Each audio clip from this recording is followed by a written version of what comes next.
di ñëw je pense que ils doivent mettre la barre très haute pour def plus que Kalidou Koulibaly en tout cas loolu leen mënoon wax pour suñu capitaine boobu noonu le capitaine de l'équipe nationale du Sénégal le ministre de la Défense. Alors beneen information bi dab ñu mooy le transfert de Yehvan Diouf Yehvan Diouf gars yi engagé wu na d'une manière officielle ak club bi nga xamante ne nii mooy OGC Nice xam ngeen ne Yehvan Diouf ak clubam bi nga xamante ne nii mooy Reims dañu mujjee wàcc en Ligue 2 équipe bi nga xamante ne nii mooy équipe bu FC Metz bu Papa Diallo wala bu ki nga xamante ne nii mooy Idrissa Gueye ñoo leen wàcceel si li nga xamante ne nii mooy barrage yi malheureusement équipe bu Reims wàcc en deuxième division mais xam ngeen ne ñëpp xamoon ne ne Reims bu wàccee li nga xamante ne nii mooy deuxième division y a de très fortes chances ñu bañ a mën a conserver ki nga xamante ne nii mooy Yehvan Diouf puisque Yehvan Diouf il fait partie d'un des meilleurs gardiens du côté de la Ligue 1 Yehvan Diouf à un moment donné on l'appelait le chat le chat leen ko tuddee du côté de la Ligue 1 tellement dafa doon enchaîner ay arrêts yu décisifs tellement dafa doon enchaîner ay arrêts yu extraordinaires mais également dafa doon enchaîner ay clean sheet donc tey jii nii mu équipe am wàcc en deuxième division c'est pas une surprise pour les spécialistes du football de la Ligue 1 du côté de la France ñu gis Yehvan Diouf engagé wu ak club bi nga xamante ni mooy Nice également xam ngeen ne club bu ambitieux la souvent ils jouent les compétitions européennes souvent ils sont qualifiés soit en Ligue Europa en Conference League ou bien en Ligue des Champions donc tey jii nii ñu am Yehvan Diouf comme gardien de but je pense que c'est un très bon choix pour ki nga xamante ni mooy Yehvan Diouf pour mu continuer li nga xamante ni mooy progression surtout c'est important si club boo xamante ni si championnat boo xamante ni miin na ko si championnat boo xamante ni def na fa ay preuves am donc voilà le transfert de ki nga xamante ni mooy Yehvan Diouf officiel du côté de l'OGC Nice mu nekk une très bonne nouvelle pour li nga xamante ni mooy le football sénégalais ndax xam ngeen ne vraiment concurrence bi mooy li may wax léegi nii rek ça va dans tous les sens keroog gis neen loué neen également match bi nga xamante ni moom la Edouard Mendy def contre Angleterre quand on parle d'une grande équipe ça va passer par un très grand gardien wax neen léegi nii Yassine Bounou wax neen Courtois wax neen yeneen ni gardien de but yoo xamante ni vraiment ñu ngi wane ay exploits sur la scène internationale niñ mën a tuddee gardien yi noonu leen mën a tuddee Edouard Mendy également comme li ñuy wax ci Kalidou Koulibaly mën nañ ko confirmer ci Edouard Mendy jugee na ci championnat bi gën a relevé ci football muy championnat Angleterre jógee Chelsea def le grand show dem fi nga xamante ni mooy Al Ahly bi mu fay dem ñu bëri doon nañ ko critiquer ne Mendy dafa dem purement par rapport ak xaalis moo tax mu jógee Chelsea dem championnat Arabie Saoudite ndax amoon na yeneen i club yoo ko doon xaar à l'époque je me rappelle club bi nga xamante ni mooy Arsenal doon na pousser pour recruter ki nga xamante ni mooy Edouard Mendy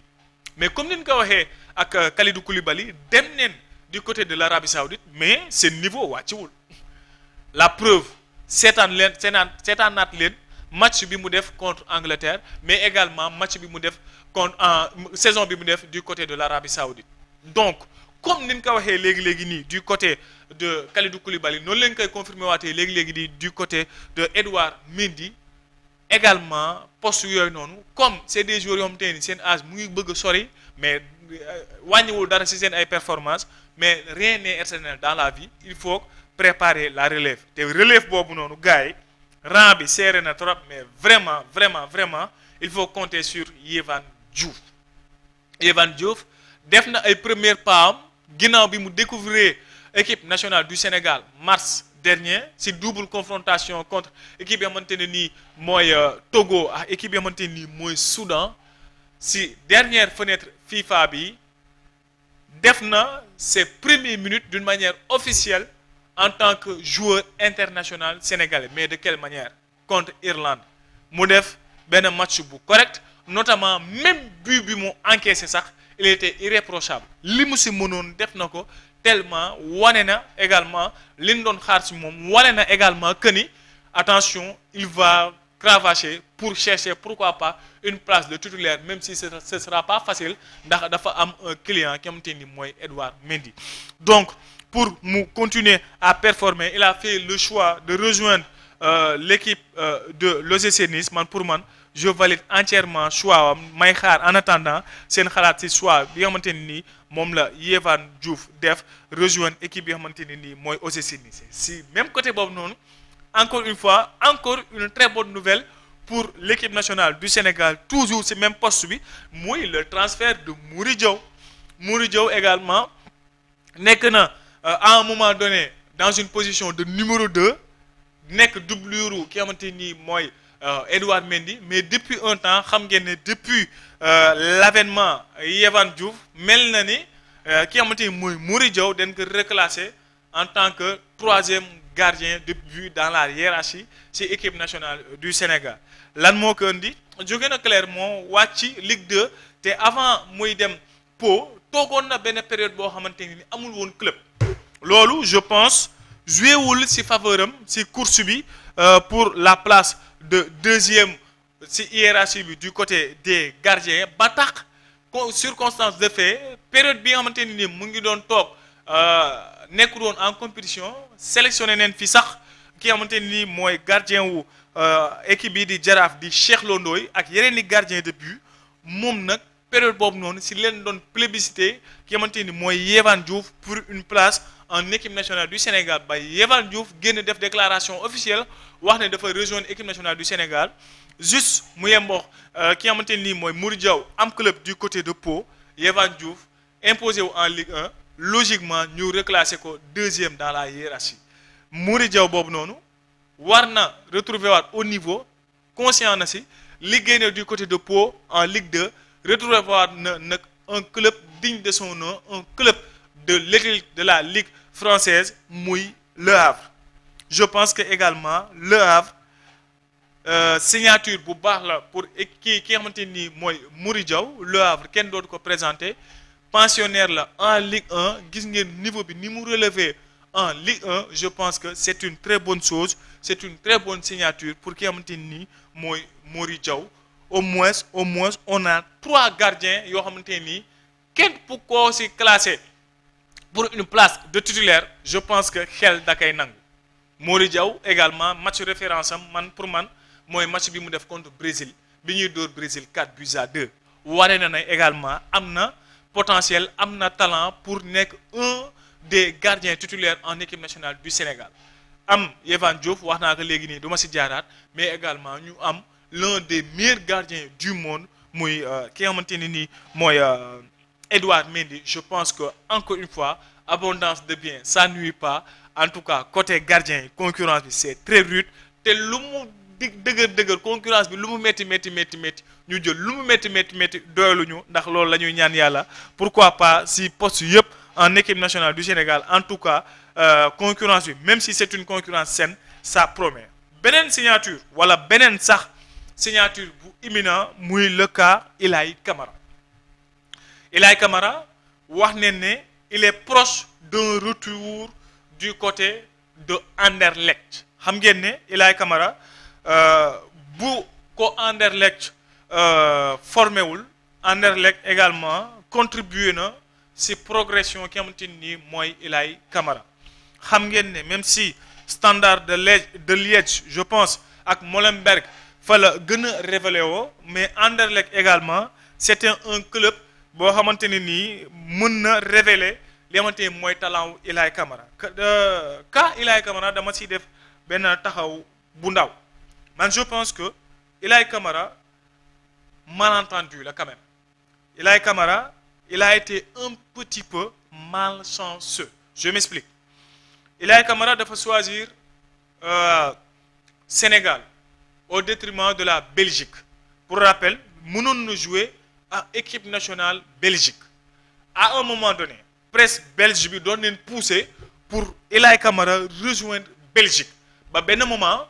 ki xamante ni mooy Rudi Garcia boole woon na ko ci benn liste élargie de joueurs présélectionnés pour une liste finale en équipe nationale belge A mais Elay Camara dañuy wax d'une part Assane Diao mais li Assane Diao def moom la Elay Camara def mu génn def sorti wax ne moom choix de cœuram choix wam les yeux fermés mooy représenter équipe nationale du Sénégal mu nekk une très bonne chose une très bonne publicité pour le football sénégalais mais lan moo tax ma ne malentendu la wala lan moo tax ma ne il a été benn victime ci choix coach bi mooy Elay Camara dafa ñëw suite au forfait au double forfait sax laay wax de ki nga xamante ne nii mooy El Hadj Malick Diouf ak ki nga xamante ne nii mooy Ismaël Jacobs boo leen fàttale ko si suñu double confrontation éliminatoire coupe du monde contre équipe bu Soudan ak équipe bu ki nga xamante ne nii mooy Togo Elay Camara mu nekk un profil de joueur boo xamante ne nii boo bëggee gis talent am da nga koy repositionner dans sa poste de prédilection Elay Camara mooy c'est un défenseur latéral droit la ailier la mais latéral droit la c'est un joueur de côté mais poste de prédilection am latéral droit la poste bi nga xamante ne nii moom la révélé woo moom la gën a aay moo bëggee mu génn la top performance mooy dugal ko dans un système de 3 défenseurs mu nekk un défenseur piston mu nekk un piston droit foofu noonu moom limite daf lay jox profilu Dani Alves tellement offensivement il est très à l'aise ballon pied il est très technique te défensivement il est très fort dans les repositionnements défensifs malheureusement lan moo tax ma ne il a été benn malentendu mooy coach bi autant ki nga xamante ne nii mooy Pape Thiaw daf ko dugal dans un poste boo xamante ne nii gëjoon na ko jouer ñàkkoon na ci ay repères muy le poste de latéral gauche boo leen fàttale ko titularisation contre équipe yoo xamante ni mooy Togo Elay Camara mu ngi jouer poste latéral gauche dans une défense à 4 loolu bokk na ci lii ko plombé bokk na ci lii tax mu raté ses débuts malheureusement en équipe nationale du Sénégal A sanction bi wala sax conséquences yi gis neen ko après il a été rattrapé par la concurrence retour de Ismaël Jacobs retour de El Hadj Malick Diouf malheureusement ki nga xamante ne nii mooy Elay Camara woowaatuñu ko en équipe nationale du Sénégal soit coach la dañu koy respecter mais je pense que au moins waroon neen ko teg ci postom pour xool lan moo nekk bagage am produit bi ñu jaay Elay Camara qu'est-ce qu'il vaut sur le côté droit de la défense de l'équipe nationale du Sénégal malheureusement xëy na c'est remis à plus tard ndax quoi qu'il en soit c'est un choix définitif choisir na équipe nationale du Sénégal même si actuellement mën na rejoindre Belgique ndax amagul 3 matchs officiels mais am nañ yaakaar ne choix bi c'est définitif na gën a continuer choix bi mu def rejoindre équipe yi xamante ni mooy Anderlecht mën neen ko valider c'est bon même si à un moment donné doon neen ko annoncé du côté de Rennes pour man doon na nekk benn transfert bu baax pour sa progression mais surtout ci côté vitrine bi ndax xam ngeen ne joueurs yi di évoluer en Ligue 1 en Liga wala en Premier League dañu am benn longueur d'avance en termes de visibilité par rapport ak joueurs yi xamante ni dañuy évoluer hors de ces 3 championnats références en tout cas ñu koy souhaiter vraiment une très belle signature wala une très bonne aventure du côté de équipe yi xamante ni mooy Anderlecht gars yi beneen signature wala beneen sax rumeur de signature muy ki xamante ni nii mooy El Hadj Malick Diouf El Hadj Malick Diouf il fait partie d'un des joueurs les plus sollicités ci marché bi actuellement El Hadj Malick Diouf laa gis ci joueurs sénégalais yi chaque jour ñu génneel ñu benn club bu bees bu bëgg ki xamante ni mooy El Hadj Malick Diouf tey dañu génneel ne Atalanta Bergame dugg na ci course bi pour recruter ki xamante ni mooy El Hadj Malick Diouf Atalanta Bergame lan moo tax mu mën a nekk aussi benn choix bu El Hadj Malick Diouf mën a bàyyi xel dinaa ci ñëw léegi mais avant Atalanta Bergame à un moment donné avant officialisation transfert u ki xamante ni mooy Kerkez du côté de Liverpool latéral gauche boobu noonu doon nañ annoncé El Hadj Malick Diouf comme un probable renfort du côté de Liverpool, comme un probable doublure à ki xamante ni mooy Robertson du côté de Liverpool. À un moment donné ren également annoncé woon nañ fa ki xamante ni mooy El Hadj Malick Diouf ak yeneen club yoo xamante ni doon nañ manifester seen intérêt pour El Hadj Malick Diouf nekkul lu bett surtout côté West Ham. West Ham également doon nañ dugg ci course bi pour dem à l'information auprès de ses agents pour le cas El Hadj Malick Diouf pour mën ko recruter lan moo tax loolu du nekk lu bette c'est très normal waxoon naa fii nii ci plateau bi boo leen fàttali ko la dernière fois bi ñu leen di assister bi leen di proposer le direct ci confrontation équipe nationale du Sénégal contre Irlande ak contre Angleterre boo leen fàttali ko doon naa énumérer benn par benn ci man à mon avis l'un des meilleurs joueurs surtout ci match contre Angleterre muy El Hadj Malick Diouf man période boobu noonu xawoon naa sentir ne kii marqué na ay points yu yaatoo ginnaaw saison bi mu def aux yeux du public anglais que ce soit presse bi que ce soit passionné yi que ce soit club bi ñëpp prestation El Hadj Malick Diouf marqué woon na seen ay esprit tellement il était impressionnant man daf ma joxoon benn Nuno Mendes format sénégalais format africain denc carrément la def ki xamante ni nii mooy Bukayo Saka comme Nuno Mendes ni mu ko réalisé ak Bukayo Saka mu def un match très correct tant sur le plan offensif tant sur le plan défensif mu nekk un latéral boobu tey c'est un latéral très moderne un latéral très équilibré et en plus li si gën a extraordinaire moo def am benn marge de progression bu yaatu ndax c'est un jeune joueur xale la dafay soog a démarrer carrière am macha allah yàlla bu ko cat jiitu mais du très lourd latent ci carrière am donc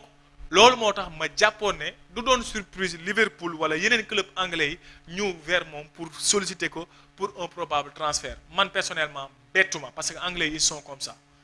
bu ñu gisee un talent brut un diamant brut automatiquement club yi dañuy manifester wu à un moment donné également tudd neen fi Crystal Palace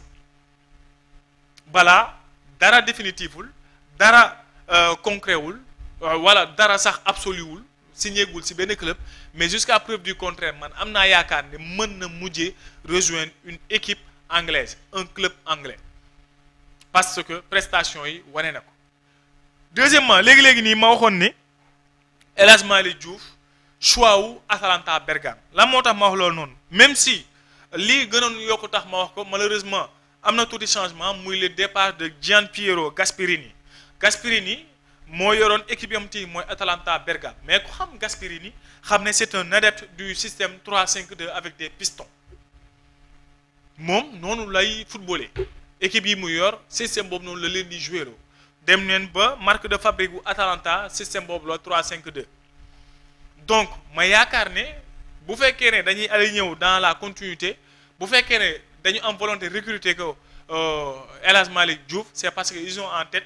projet wu reconduire li nga xamante ne mooy système 3-5-2 bu fekkee ne loolu leen prôné pour man Atalanta Bergame c'est aussi un très bon club pour El Hadj Malick Diouf pour mu continuer li nga xamante ni mooy progression comme li may wax rek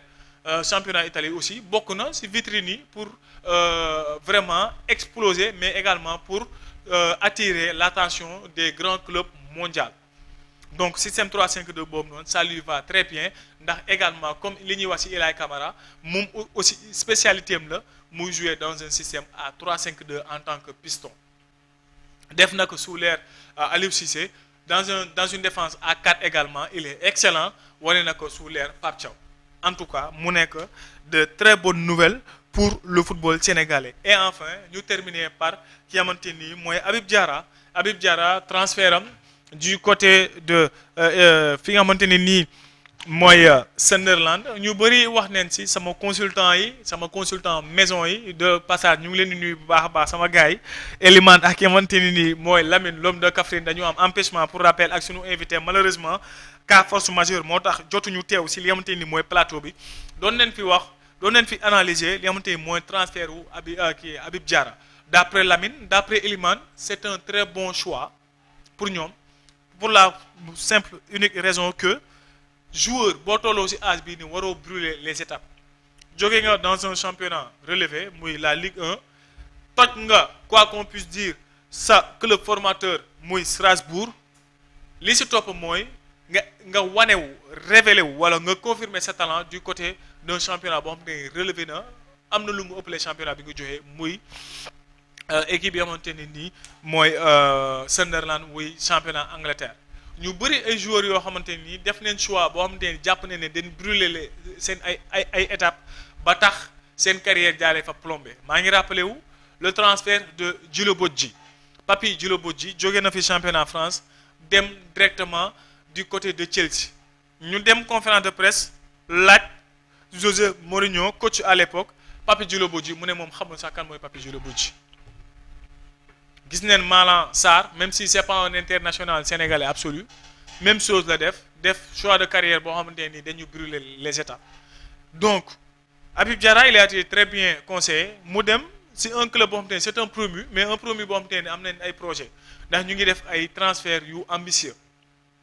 ñu nekk un promu boo xamante ni également am nañ histoire ak championnat bi même si relégué nañ leen si dernière année yi mais am nañ histoire da leen di boole parmi les clubs les historiques du championnat de l'Angleterre mu dem fa pour exprimer wu pour attirer l'attention auprès des grands clubs du côté du championnat Angleterre du bulet lu loo xamante ni dañ naan bulet la boo leen fàttali ko Idrissa Gana Gueye même chose la def bi muy jógee Lille def fa ngan di saison boobu noonu maa ngi fàttaliku il était couronné par une coupe de France mu dem qualifié en finale coupe de France xar finale bi def ngan di maame prestation à l'époque Bernard Lama génnoon def benn déclaration encensé ki nga xamante ne mooy Idrissa Gana Gueye pur produit de la formation sénégalaise pur produit de Jambar moo Idrissa Gana Gueye bokk na si ñiy jaay la formation de la petite catégorie du championnat du Sénégal à travers Jambar mais bi mu jógee si aventure boobu noonu jógee Ligue 1 mais dafa choisir Aston Villa te pourtant doon neen ko annoncé si ay Chelsea ak ay yu ne mu choisir Aston Villa petit à petit mu progressé explosé ba ni muy demee Everton jóge fa dem Paris Saint-Germain delluwaat Everton je pense que noonu la mën neen ko wax également si kaawu Sadio Mané Salzbourg Southampton Liverpool donc si élan boobu noonu la ñuy gisee yamante ni mooy transfert wu Habib Diarra c'est un joueur talentueux gis neen ko en équipe nationale du Sénégal mu am touche ba mu apporter l'équipe bi en termes de milieu de terrain box to box mais également un milieu de terrain décisif gën neen ko am depuis Pape Bouba Diop un milieu de terrain boo xam te il te claque des buts il est à 4 buts sur 3 dernières sorties en équipe nationale du Sénégal donc Habib Diarra transfert am du côté de équipe bi xamante ni nii mooy Sunderland ñun tam également dañ koy valider ñu koy souhaiter une très bonne chance pour terminer on va parler du cas Nicolas Jackson nag ci dernier temps yi nii ça a beaucoup parlé jël na fi ay carton rouge yu bête on n'en disconvient pas loolu dëgg la lu am la ndax Nico Jackson mënoo nekk joueur boo xamante ni à chaque fois dañ la fi teg pour ngay dimbali sa équipe mais ngay plomber sa équipe surtout sur des matchs yoo xamante ne c'est des matchs décisifs Nico Jackson jëloon na benn rouge contre équipe yoo xamante ni mooy Newcastle à l'époque ñu doon xëccoo Chelsea doon xëccoo ci saison bi passée une place en Ligue des Champions ñu amoon un match décisif contre équipe yoo xamante ni nii mooy Newcastle Nicolas Jackson jël benn rouge bu bett génn na waa Chelsea supporters yi fans yi critiqué neen ko mu génn def benn déclaration jéggal ko ñu war a jouer un match de qualification ci Coupe du Monde des clubs deuxième match bu décisif boo xamante ne nii mën neen wax ne boo ko pertoon dañ lay éliminer nga dugg même pas 5 minutes nga jël carton rouge boo xamante ne c'est vraiment très très très évitable loolu vraiment c'est pas des bonnes choses pour Nicolas Jackson surtout mu nekk ci période boo xamante ne c'est une période de concurrence jënd neen un attaquant buteur Delap ñu formé ko Manchester City mu révélé wu Ipswich Town saison bi passée mu nekk un renard de surface un neuf également barki démb Chelsea enchaîné ak beneen signature de taille muy João Pedro bu équipe yoo xamante ni mooy Brighton nekk un attaquant très complet, un attaquant très très très moderne. Attention man pour man moo gën a nekk concurrent à Nicolas Jackson que ki xamante mooy Delap mu ñëw léegi nag depuis lors ñu bëri génn neen di wàcceel Nicolas Jackson perte na place am Chelsea da koy jaay ba moytuwul est-ce que dootin dina nekkati un titulaire indiscutable du côté de Chelsea wàññi na ay points recrue ay concurrence am daf koy dépasser gars yi dañuy jël place am mais gars yi attention bu baax a baax voilà Cheibou Gassama nee ne tous les rouges de Jackson Chelsea a perdu moom laay wax vraiment c'est des choses yoo xamante nii le gars joueur bi yoo xamante mooy Nicolas Jackson daf si war a progresser surtout sur le plan disciplinaire am na loo xamante nii xëy na mënaguñu si wax un jour si yeneen édition dinañ si ñëw mais c'est un joueur boo xamante il doit également se recadrer wala être recadré surtout sur le plan disciplinaire c'est important bu fekkee ne bëgg na réussir li xamante mooy carrière donc gars yi pour reprendre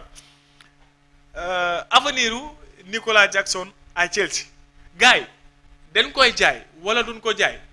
man je fais pas partie naturellement des décideurs man je suis personne pour wax ne Chelsea da ngay jaay wala du ko jaay Chelsea ak seen encadrement technique Chelsea ak seen coach Chelsea ak seen leur personne décisionnaire mais gars yi une chose est sûre lenn mën naa ko confirmer gars yi attention gis nga Nicolas Jackson ñenn ñi dañ koy xoolee ci angle biir gën a noir ci moom rek limité wu foofu noonu erreur la Nico Jackson il faut l'appréhender il faut ñu analyser ko d'une manière intelligente et purement sportive Nico am na benn aspect boo xamante ne boo fa xoolee rek da ngay juum ci moom muy c'est un joueur boo xamante ne nii mentalement des na il a du mal à gérer ses émotions il a du mal à communiquer il a du mal à se contrôler loolu on n'en disconvient pas te loolu c'est extra sportif la preuve Enzo capitaine kii bi Chelsea bi maa ngi bëgg a fàtte kii wam sax turam Enzo Fernandez defoon na fi benn sortie polémique sax di ay way raciste yu leer nañ di taxer joueur yenn joueurs yi de xaw ma lan des choses vraiment tellement racistes si les personnes noires Nicolas Jackson kenn défendrewul Enzo Fernandez moom en tant que noir moom moo génn défendre ko juste pour vous dire Nicolas Jackson créé woon na fi benn penalty gate si Chelsea bu Pochettino jox penalty tireur désigné Cole Palmer penalty am moom mu ne moom mooy dóor c'est des choses yoo xam ne dafay dal régulièrement Nicolas Jackson ba tax il a besoin d'être cadré et recadré encore une fois aspect boobu noonu on n'en disconvient pas mais loolu c'est extra sportif mais nañ ñëw ci cadre football bi gars yi